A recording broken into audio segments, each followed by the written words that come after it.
சேனக்கிழங்குல வடை recipe எப்படி பண்ணுறதுன்னு பார்க்கலாமா? சேனக்கிழங்கை இப்படி க்யூபாக கட் பண்ணி இட்லி பாத்திரத்தில் நல்லா வேக வச்சு எடுத்துக்கலாம். சைட் பை சைட் வடை பருப்பு 1 கப் எடுத்து நல்லா ஊற வச்சுக்கோங்க. இதுக்கான அரைப்பு பார்த்தீங்கன்னா 4 to 5 ரெட் சில்லி ஆட் பண்ணிக்கலாம். சோம்பு 1/2 ஸ்பூன் ஆட் பண்ணி வடைப்பருப்பை ஊறின வடைப்பருப்பை ஆட் பண்ணி நல்லா இப்படி கொரான்னு அரைச்சி எடுத்துக்கலாம்.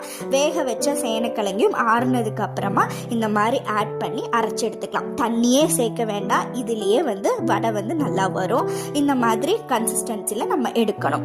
1 பிக் சைஸ் ஆனியனை இந்த மாதிரி சாப் பண்ணி ஆட் பண்ணிக்கலாம். கொஞ்சமாக அளவுக்கான உப்பும் ஆட் பண்ணி நல்லா பிசைஞ்சு எடுத்துக்கோங்க.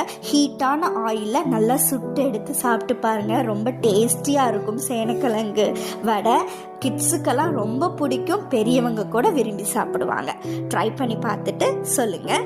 நம்ம சேனலை சப்ஸ்கிரைப் பண்ணி ஃபாலோ பண்ணி பெல் பட்டனையும் அமுத்திட்டு போங்க. பாய்.